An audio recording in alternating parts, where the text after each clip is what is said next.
요즘 젊은 친구들이 이제 연애를 하고 결혼을 하잖아요. 하기 전에 확인하는 게 있답니다. 근데 뭐 저도 지금 교구 사역에서 청년분들한테 물어보진 않았는데 인터넷에서 보니까 그래 확인한다 하더라고요. 이게 소개팅을 하거나 이제 뭐 결혼을 앞둘 때 그 남자나 여자가 정말 어떤 생각을 하고 살아가는지 궁금하잖아요. 다 모르니까 그래서 확인하는 게 있답니다. 그게 뭘까요? 우리가 소개팅을 딱 하잖아요. 그러면 이 남자가 얼굴이 괜찮고 뭐 잘생겨가지고 마음에 들 수 있잖아요. 그리고 우리 교회는 있겠지만 이게 잘생기고 신앙생활도 잘하고 이렇게 그런 남자 청년이 있잖아요.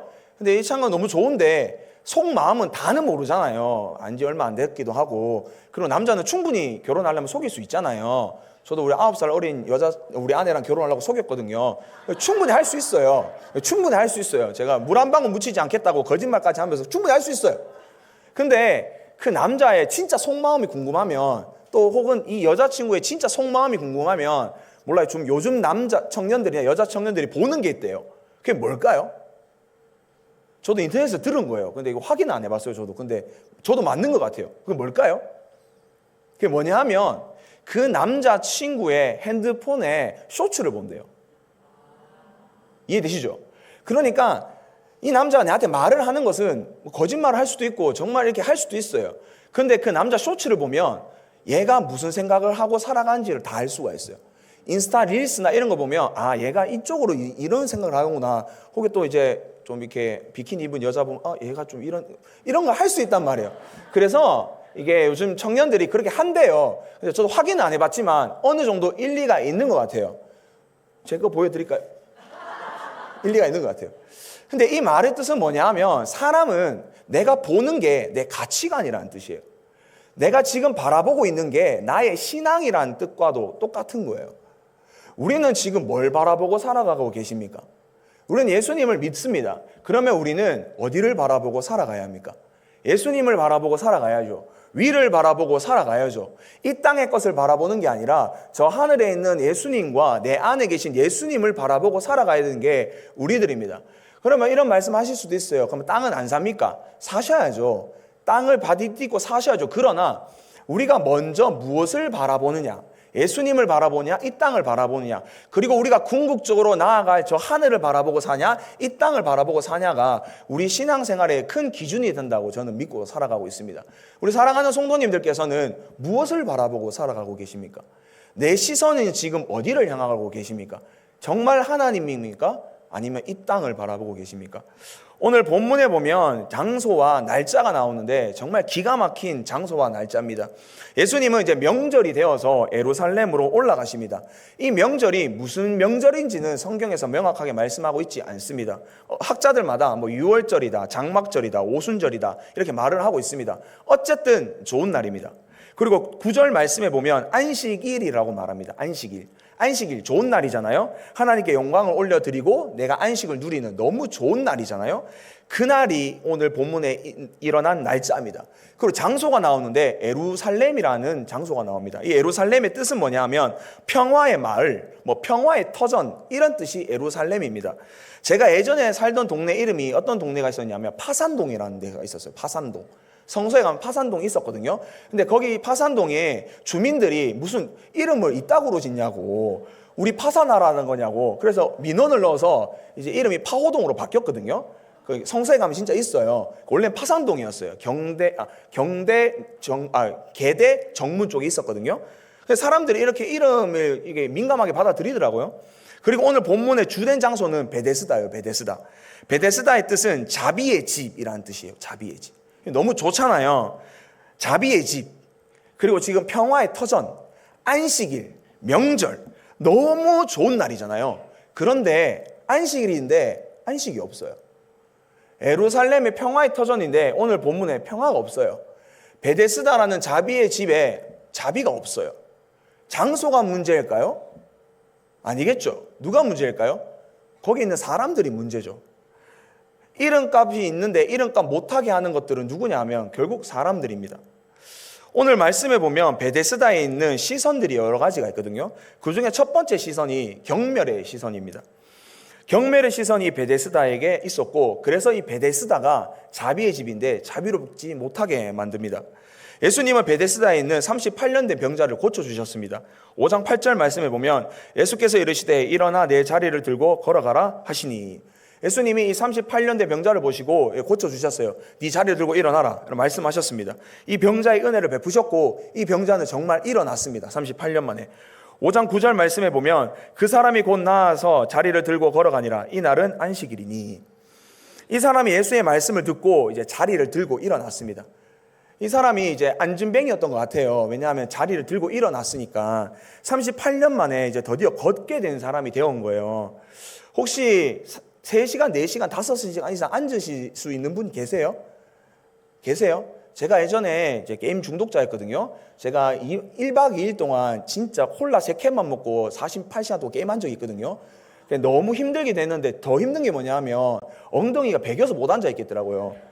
그래서 이제 찜질방 갔다가 다시 돌아와서 게임했거든요. 근데 아무튼 그만큼 오래 앉아있기가 힘들어요. 사람이란 게. 근데 이 사람은 38년 동안 그래 앉아 있었던 거예요. 얼마나 힘들었겠어요. 근데 예수님의 말씀을 하셔서 이 사람이 드디어 일어나서 뛰게 되고 서게 된 거예요. 큰 평화와 안식이 이 사람에게 있었겠죠. 예수님이 은혜를 베풀어 주셔서. 그러나 다른 사건이 있을 것을 9절 마지막 절에 암시하고 있습니다. 그게 뭐냐 하면 이 날은 안식일이니. 사실 너무 좋은 날이에요. 이 38년 된 병자도 드디어 마음의 평안을 누리고 안식을 받게 된 유일한 날이란 말이에요. 그런데 왠지 이 말이 뭔가 다른 사건이 나타날 것을 암시하고 있는 것 같아요. 여지없이 5장 10절 말씀에 보면 유대인들이 병 나은 사람에게 이르되 안식일인데 네가 자리를 들고 가는 것이 옳지 아니하니라. 안식일에 네가 자리를 들고 일어나서 걷는 게 옳지 않다, 이렇게 말을 하고 있습니다. 유대인은 38년 동안 병에 걸린 이 사람이 나음을 보고도 안식일인데 네가 병 나와서 왜 자리를 들고 일어나냐라고 이렇게 말을 합니다. 이 말은 간단하게 말하면 네 율법 어겼다 이 말입니다. 율법 어겼다. 하나님 말씀 안 지켰다 이 말입니다. 근데 진짜 38년 된 병자가 율법을 어긴 걸까요? 아닙니다. 이들이 말하는 율법은 하나님의 말씀이 아닙니다. 유대인들이 만든 장로의 유전입니다. 거기 안식일의 규례, 장로의 유전에 보면 제 39조에 뭐가 있냐면 안식일에 물건을 옮기면 안 된다라는 장로의 유전이 있습니다. 그러니까 이 사람이 앉았다가 자리 들고 일어났잖아요. 이걸 가지고 안식일에 물건 옮겼다고 너는 지금 죄지었다고 이렇게 정죄하고 있는 게 유대인들입니다. 사실 이러면 안 되는 거잖아요. 예수님께서 말씀하셨습니다. 최고의 계명은 뭐라 하셨습니까? 하나님을 사랑하고 이웃을 사랑하라고 말씀하셨습니다. 그런데 이거는 예수님만 하신 게 아니라 하나님도 똑같이 하셨습니다. 그렇게 유대인들이 좋아하는 율법에 기록되어 있습니다. 레위기 19장 18절 말씀에 보면 원수 갚지 말며 동포를 원망하지 말며 네 이웃 사랑하기를 네 자신과 같이 사랑하라. 나는 여호와니라. 네 이웃을 네 자신과 같이 사랑해. 나는 여호와라. 이 마지막에 여호와란 말을 왜 붙이셨을까요? 내가 말하는 거다. 똑바로 지켜라. 이거잖아요. 하나님도 이웃을 사랑하고 하나님을 사랑하고 이웃을 사랑하고 분명히 명령을 하셨습니다. 그런데 지금 이 유대인들은 율법을 지키는데 혈안이 되어 있습니다. 본질은 없고 본질을 담는 그릇만 남아서 이걸 굳이 지켜야 된다고 지금 38년 만에 걷게 된 병자한테 너는 죄지었다고 정죄하고 있는 게 이 사람들입니다. 그렇다면 유대인들은 이 병자를 바라보는 시선이 어땠을까요? 따뜻하게 바라봤을까요? 38년 만에 걷게 된 병자들 보고 너는 죄지었다라고 말한 이 유대인들이 병자들을 바라보는 눈빛은 어땠을까요? 요한복음 9장 2절 말씀에 보면 이런 말씀이 있습니다. 제자들이 물어 이르되 랍비여 이 사람이 맹인으로 난 것이 누구의 죄로 인함이니까? 자기니까? 그의 부모이니까? 이 당시 유대인들의 생각이 뭐가 있었냐 하면 병자들은 날 때부터 병자들은 부모의 죄 때문이야, 아니면 누군가의 죄 때문이야 라고 생각했던 사람들이 그 당시 사람입니다. 그러면 38년 된 병자를 유대인들은 어떤 시선으로 보고 있었을까요? 보기나 했을까요? 베데스다에 있는 저 병자들을 바라보면서 보기나 했을까요? 저것들은 죄지어서 저렇게 된 존재들인데 내가 보고 싶기나 했을까요? 우연히 지나가다 그들을 봤습니다. 그럼 어떤 시선으로 봤을까요? 경멸의 시선이겠죠. 저런 더러운 것들, 저런 죄인 것들. 그런 경멸의 시선이 베데스다라는 자비의 집에 자비가 없게 만들고 있습니다. 그리고 베데스다에는 다른 시선이 또 한 가지가 있습니다. 오늘 말씀 3절과 4절 말씀에 보면 이런 말씀이 있습니다. 우리 다 같이 함께 읽어보도록 하겠습니다. 시작. 그 안에는 많은 병자, 맹인, 다리 저는 사람, 혈기 마른 사람들이 누워 물의 움직임을 기다리니 이는 천사가 가끔 못에 내려와 물을 움직이게 하는데 움직인 후에 먼저 들어가는 자는 어떤 병에 걸렸든지 낫게 되밀러라. 아멘. 베데스다에는 많은 병자들이 있었습니다. 오늘 말씀해 보면 병자, 맹인, 다리 저는 사람, 혈기 마른 사람 이런 많은 병자들이 있었는데 이 사람들이 있었던 이유는 단 하나입니다. 낫기 위해서. 베데스다가 갑자기 물이 동할 때가 있는데 그 물이 동할 때가 천사가 내려왔다고 이 사람들은 생각했다고 합니다. 그래서 그때 제일 먼저 들어가는 사람이 낫는다는 소문이 들렸습니다. 그래서 많은 병자들이 그 베데스다에 모여 있습니다. 학자들은 이곳이 간헐천이다, 온천이다 이렇게 주장하고 있습니다. 아무튼 물이 움직일 때 제일 먼저 들어가는 병자는 낫는다는 그 소문 때문에 많은 병자들이 모여 있습니다. 사랑하는 성도님들, 지금 본문에 이 베데스다에 모여 있는 이 사람들을 어떻게 보이십니까? 미련해 보이십니까? 어떻게 그런 소문 하나 듣고 저기 모일 수 있냐라는 생각이 드십니까? 참 미련하네. 저런 미신을 믿어라고 생각하십니까? 저는 베데스다가 지금 우리가 살아가는 사회랑 별반 다르지 않다라고 생각합니다. 근본적으로는 똑같다라고 생각합니다. 대한민국의 10명 중에 6명이 점친다고 합니다. 기독교인의 24%가 전문답니다. 자녀들이 공부를 못합니다. 그러면 학원에 보냅니다. 학원에 보내면 성적이 오릅니까? 유명한 학원, 유명한 일타 강사의 수업을 들으면 자녀가 정말 성적이 오릅니까? 그 학원에만 가면 공부를 잘할 수 있겠지라고 보내잖아요. 근데 올라요? 근데 왜 보내요? 왜 주일 예배를 빠지면서까지 그 학원에 애를 왜 보내요? 소문 들었잖아요. 잘 가르친다. 성적 오르더라. 확인해 보셨습니까? 똑같지 않나요, 베데스다랑? 이 대학에 가면 좋게 취업할 거야. 이곳에 취업하면 내 인생은 행복할 거야. 좋은 일이 가득할 거야. 진짜 좋은 일이 있습니까? 모릅니다. 근데 사람들은 그곳에 가려고 애를 씁니다.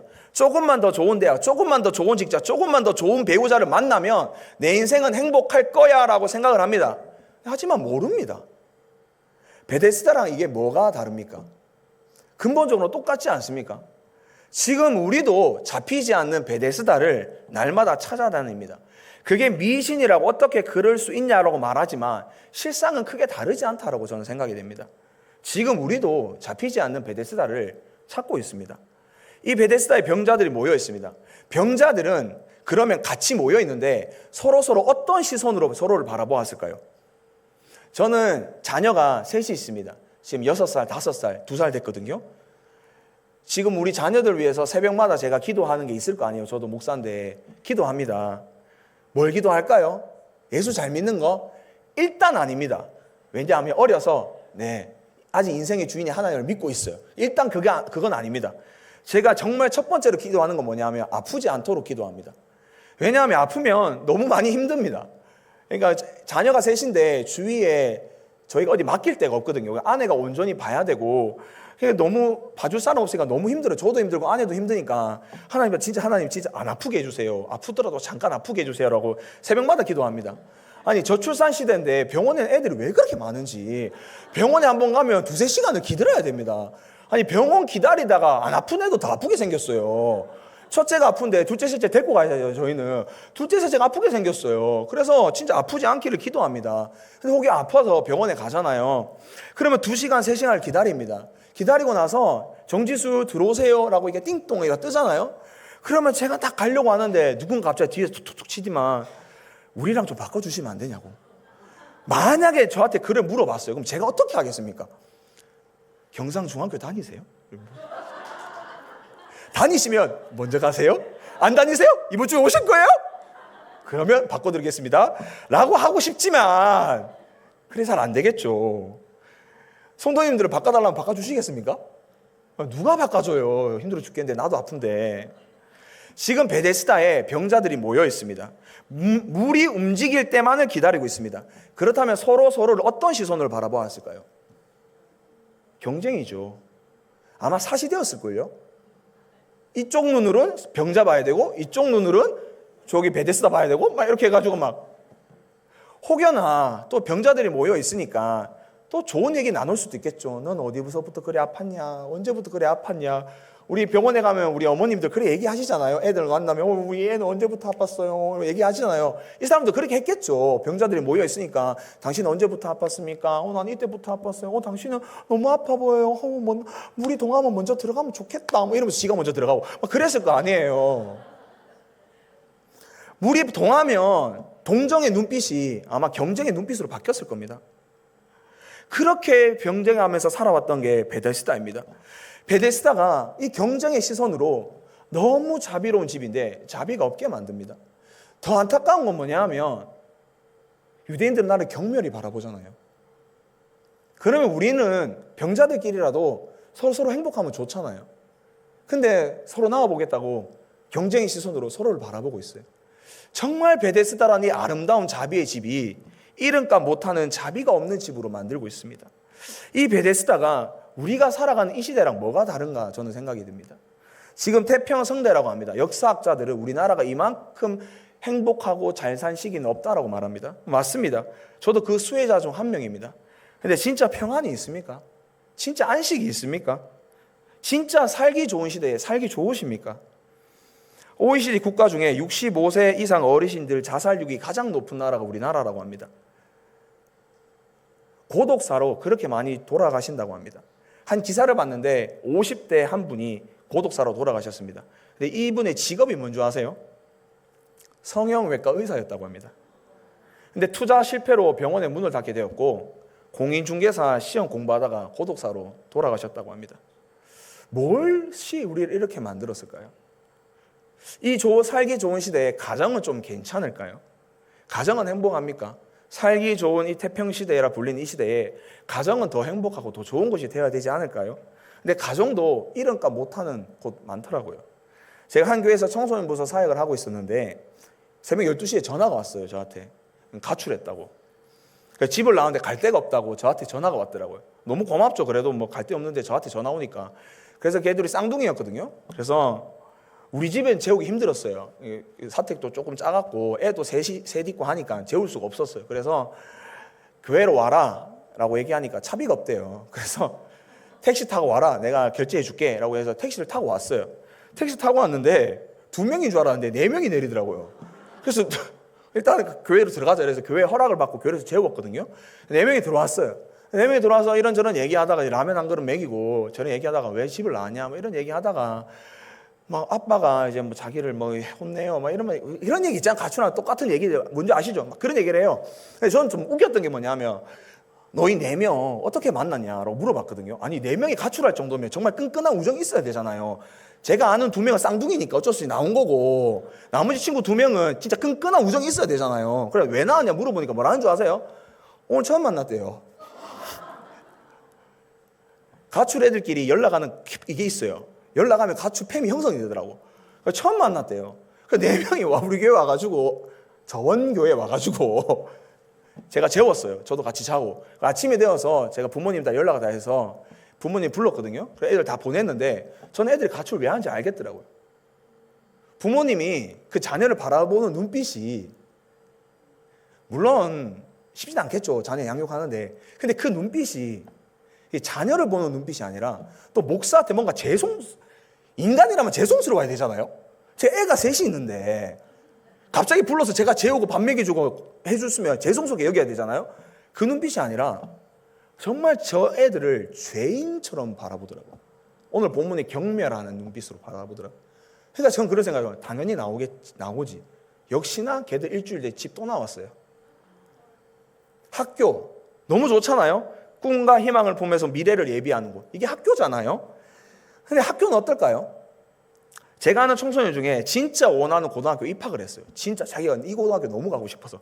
근데 걔가 그래서 꿈과 희망을 가지고 고등학교 공부를 열심히 했어요. 근데 걔가 마지막 3학년 때 저에게 이런 말을 했는데 잊지를 못해요. 걔가 뭐라 말했냐면 목사님 사실 우리 학교에 1년에 2명 넘게 자살하고 많이 전학 가요 라고 했다. 너무 힘드니까. 경쟁하는 게 너무 힘드니까. 그 친구한테 제가 이런 말 해줬어요. 사라져서 고맙다. 잘 버텼다고.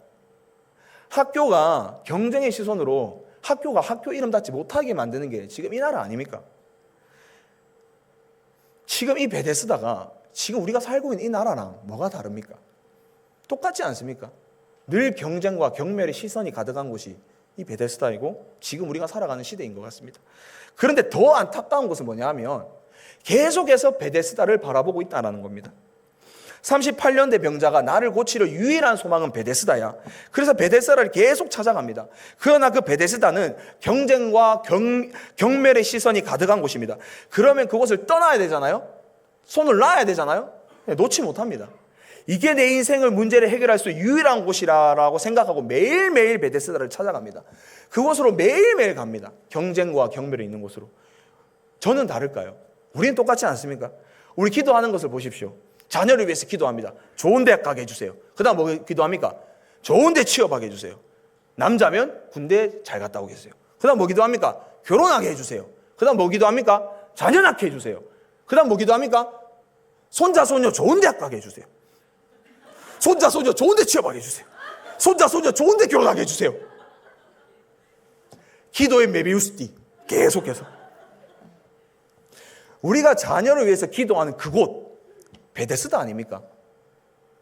경쟁과 경멸이 가득한 그곳, 자비가 있어야 되지만 자비가 없는 그곳으로 우리가 날마다 우리를 살리는 곳이라 생각하고 우리도 추구하고 있지는 않으십니까?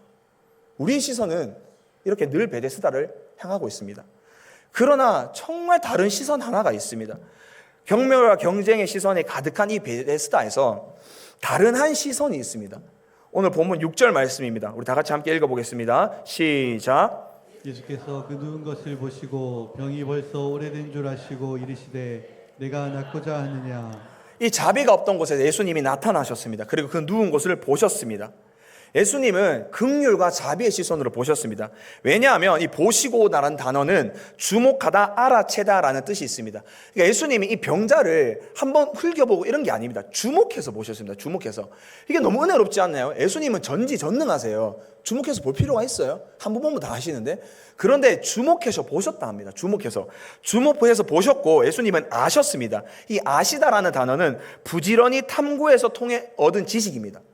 부지런히 탐구를 통해 얻은 지식입니다. 그러니까 예수님은 38년 된 병자를 주목하여 보시고 이 사람을 계속해서 탐구해서 보신 겁니다.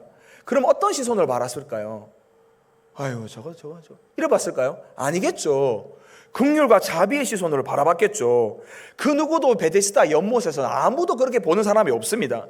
근데 베데스다 연못에서 유일하게 예수님은 이 38년 된 병자를 향해서 주목하고 탐구하면서 보시고 계십니다. 긍휼과 자비의 시선으로 보고 계십니다. 그래서 긍휼과 자비가 없는 이 베데스다 연못에 예수님으로 인해서 자비가 있게 되었습니다. 그런데 진짜 제일 안타까운 건 뭔지 압니까? 38년 된 병자의 시선입니다. 사랑하는 성도님들, 지금 내 몸이 아프거나 누구에게도 말할 수 없는 고난을 당했습니다. 대신방 해보면 정말 빤한 가정 아무도 없습니다. 다 각자만의 고난을 가지고 살아가십니다. 그 문제 다들 있잖아요. 있으시죠? 없으세요? 좋습니다. 없기를 바랍니다. 근데 다 있으시잖아요. 근데 만약에 내가 기도를 하는데 예수님이 딱 나타나셨어요. 나타나셔서 내가 너무 사랑하는 예수님, 내 고난 중에 있는 예수님이 딱 나타나셨어요. 예수님이 말씀하셨어요. 그 고난 해결받고 싶니? 몸 아픈 거 낫고 싶니? 지금 매매되지 않는 아파트 팔리고 싶니? 물어보셨어요. 내가 너무 사랑하는 예수님이 꿈 중에, 기도 중에 나타나셨어요. 그러면 성도님은 뭐라 대답하셔야 돼요? 낫고 싶어요. 고난 해결받고 싶어요. 좀 끝내주세요. 아파트 좀 팔리게 해주세요. 이게 정상 아니에요? 당연하잖아요. 근데 오늘 본문을 다시 볼까요? 6절 말씀에 보면 예수께서 그 누운 것을 보시고 병이 벌써 오래된 줄 아시고 이르시되 네가 낫고자 하느냐. 야, 너 낫고 싶어? 너 낫고 싶어? 물어보셨어요. 병자 뭐라 대답해야 돼요? 네, 낫고 싶습니다. 이게 정상이잖아요. 7절 한번 읽어보겠습니다. 다 같이 함께 읽습니다. 시작. 병자가 대답하되 주여 물이 움직일 때에 나를 못에 넣어주는 사람이 없어 내가 가는 동안에 다른 사람이 먼저 내려가나이다. 지금 뭘 하고 있어요? 물이 움직일 때 나를 못에 넣어준 사람이 없습니다. 내가 기다리는 동안에 다른 사람이 먼저 내려갑니다. 지금 38년 된 병자는 예수님이 계시는데 누굴 바라보고 있습니까? 뭘 바라보고 있어요? 베데스다요. 이 베데스다에서 그렇게 실패했어요. 나를 사람들이 경멸의 시선을 바라봅니다. 베데스다에 있는 나를 경쟁의 시선을 바라봅니다. 그런데 유일하게 따뜻하고 궁휼하게 바라보는 시선, 예수님의 시선 나에게 있어요. 근데 이 베데스다에 있는 38년 대 병자는 뭘 바라봅니까? 베데스다를 바라봅니다. 이 38년 대 병자가 저인 것 같아요. 고난 가운데 정말 나를 따뜻하게 바라보는 사람 없습니다. 생각보다. 고난당하면 사람들이 나를 위로해 줄 것 같지만 사실 그렇지 않더라고요. 제가 고난당할 때 아무도 나를 위로해 주지 않더라고요. 유일하게 나를 위로해 준 건 누구냐면 제 자동차입니다. 자동차 옆에 가니까 사이드 미러를 자연스럽게 열어주더라고요. 반갑다고 주인. 아무도 나를 위로 안 해줍니다. 오직 예수님만이 나의 진정한 위로자가 되십니다. 그 예수님께서 나를 자비롭게 바라보고 계십니다. 그런데 우리는 말합니다. 예수님, 나를 들어서 저기 넣어주세요. 나를 들어서 내 자녀를 들어서 좋은 대학에 입학시켜 주세요. 예수님, 나를 들어서 저기 취업시켜 주세요. 예수님, 나를 들어서 저기 이사 살게 해주세요. 예수님은 계속해서 나를 바라보고 계시는데 우리는 여전히 내가 이루고 싶은 베데스다를 바라보고 있습니다. 예수님의 시선은 나를 향하고 계시는데 나는 여전히 베데스다를 향해서 시선을 향하고 있습니다. 이게 얼마나 미련합니까? 그런데 사실 더 미련한 게 있습니다. 누구냐면 예수님입니다. 38년 된 병자를 따뜻하게 예수님 바라보고 계십니다. 근데 베데스다는 여전히 베데스다를 바라봅니다. 38년 된 병자는 여전히 베데스다를 바라봅니다. 그럼 예수님은 안 볼만하잖아요. 예수님은 미련하게 짝사랑을 하십니다. 계속해서 바라보십니다. 그러면 우리는 어디를 바라봐야 되나요? 예수님을 바라보셔야 돼요. 위를 바라보고 사셔야죠. 위를 바라보고 아래를 사는 게 우리가 되어야죠. 아랍의 격언에 이런 말이 있습니다. 눈은 입보다 더 많은 말을 한다. 의미가 있는 말이죠. 눈은 입보다 더 많은 말을 한다. 제가 이 말을 곱씹고 곱씹을수록 진짜 맞는 말 같더라고요. 다른 사람에게 하는 말도 눈이 더 많이 하는 것 같아요. 근데 나에게 하는 말도 눈이 나에게 더 많은 말을 하는 것 같아요. 수예배를 은혜롭게 잘 마치고 집으로 돌아가시겠죠. 그러면서 자기 전에 휴대폰 쇼츠를 켜면서 이래 보면서 눈이 나에게 말을 하죠. 나는 입을 닫고 있는데. 정말 현대인을 생각하면 눈이 입보다 더 많은 말을 하는 것 같습니다. 이 나의 눈, 나의 시선이 지금 어디를 향하고 계십니까? 주님입니까? 아니면 베데스다입니까? 사랑하는 성도님들, 예수님을 바라보시기를 주님의 이름으로 축복합니다. 오늘 설교 제목이 나의 시선이 나의 신앙이라는 설교 제목입니다. 나의 시선이 향하고 있는 곳이 나의 신앙입니다. 내 시선이 향하고 있는 곳이 사실 우리가 신앙으로 생각하는 곳입니다. 주식이 바라보면 주식이 신앙입니다. 자녀 좋은 대학을 바라보면 자녀 좋은 대학은 내 신앙의 대상입니다. 내 시선이 향하는 곳을 우리는 신앙의 대상을 여깁니다. 그래서 나의 시선이 나의 신앙입니다. 그러므로 예수님을 바라보아야 합니다. 경멸과 경쟁의 시선이 가득한 베데스다를 바라보는 게 아니라 나를 계속해서 미련하게 짝사랑하면서 바라보시는 예수님을 바라보셔야 됩니다. 그 예수님을 바라보시는 성도님들 되길, 저와 성도님들 되길 소망합니다. 그때에 예수님은 우리를 고난 가운데 일으켜 세워주십니다. 38년 된 병자가 너무 힘든 게 뭐였을까요? 정말 여러 가지가 있지만 그 중에 하나가 반복되는 실패 아니었을까요? 38년 된 병자가 베데스다에 가면 낫는다는 소식을 들었어요. 오늘 갑니다. 자기 몸을 질질 끌고 가겠죠. 물이 동하지 않습니다. 실패했습니다. 그 다음 날도 일어나서 갑니다. 물이 동하지 않습니다. 실패했습니다. 또 일어나서 갑니다. 물이 동했습니다. 다음 사람 들어갔네. 실패했습니다. 그 다음 날 또 갑니다. 물이 안 동합니다. 실패했습니다. 또 갑니다. 물이 동하네. 다른 사람 들어갔습니다. 또 실패했습니다. 38년 동안 이 사람은 계속 실패했던 이 상처, 그게 이 사람이 너무 힘들지 않았을까요? 근데 이게 우리 똑같은 것 같아요. 기도 그렇게 해요. 내 고난의 문제 가지고 하나님 좀 해결해 달라고. 진짜 안 바뀌는 남편 좀 바뀌게 해달라고. 내 자녀 교회 안 나오는데 교회 좀 나오게 해달라고. 이 문제 좀 해결해 달라고. 정말 먼저 그 나라와 그 의의 같잖아요. 근데 하나님의 응답이 없어요. 화날 것 같아요. 그래도 성도님들 끝이 있습니다. 그 고난이 끝이 있습니다. 38년 된 병자가 38년 동안 못 걸었습니다. 38년 동안 반복되는 실패를 겪었습니다. 그러나 끝이 있었어요.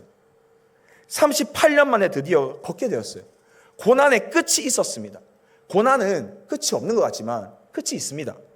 저에게 이렇게 말하는 성도님이 있을 수도 있을 것 같아요. 목사님, 저는 38년이 넘었어요. 기도한 지 38년이 넘었고 아직도 고난 중에 있어요. 더 긴 세월이 있어요 라고 말씀하는 성도님도 있을 것 같아요. 맞아요. 힘드시죠. 근데 이거는 긴 세월을 말하는 게 아닙니다. 끝이 있다라는 것을 말씀드리는 겁니다. 끝이 있다. 성도님들, 왜 예수님은 38년 된 병자를 고쳤을까요? 거기 40년 된 병자는 없었을까요? 제일 불쌍해 보였을까요? 왜 하필 38년 된 병자를 고치셨을까요? 이스라엘 광야 생활이 몇 년이에요? 40년이에요. 근데 38년도 맞습니다. 가나안 땅에 들어가지 못하고 광야 생활한 건 38년도 맞습니다. 정탐꾼을 보내고 10명은 못 간다 그랬고 2명은 간다 했습니다. 그때부터 가데스 바네아에서 광야 생활 38년을 하잖아요. 그래서 38년이라고 신명기에도 나와 있습니다. 신명기 2장 14절에 보면 가데스 바네아에서 떠나 세레 시내를 건너기까지 38년 동안이라. 이때에는 그 시대의 모든 군인들이 여호와께서 그들에게 맹세하신 대로 진영 중에 다 멸망하였나니. 38년도 맞습니다. 38년 동안 광야 생활을 했습니다. 하지만 가나안 땅에 들어갔습니다. 38년 동안 광야 생활을 했습니다. 그러나 끝이 있습니다. 불평이 나오고 불만이 나왔지만 끝이 있었습니다. 38년 된 병자도 끝이 있었습니다. 그래서 안식일에 안식을 누립니다. 38년 만에 광야를 지나서 가나안 땅에 들어 안식을 얻었듯이 이 38년 된 병자도 끝을 보았고 안식일에 안식을 누리게 되었습니다. 사랑하는 성도님들, 고난을 이겨보고자 반복되는 실패를 겪고 있으십니까? 끝이 있습니다. 다만 끝을 모릅니다. 그게 참 화가 나기도 합니다. 근데 그거 누가 아십니까? 예수님만 아십니다. 예수님 오셔서 38년의 병자의 끝이 있었습니다. 끝이 있으나 끝이 언제인지 모릅니다. 그 끝은 예수님만 아십니다. 그러므로 우리가 해야 될 건 뭘까요? 그 끝을 아시는 예수님께 나의 시선을 고정해야 합니다. 신명기 62편 5절 말씀에 보면 나의 영혼아 잠잠히 하나님만 바라라. 물은 나의 소망이 그로부터 나오는도다. 아멘. 고난 가운데 있는 우리 영혼이 하나님만, 예수님만 바라보기를 소망합니다. 나를 자비로운 시선으로 바라보시는 그 예수님의 시선에 내 시선을 맞추기를 소망합니다. 그래, 끝이 없는 고난 같지만 예수님과 함께 시선을 맞춰서 그 고난의 끝을 보는 저와 성도님들 되길 주님의 이름으로 축복드립니다.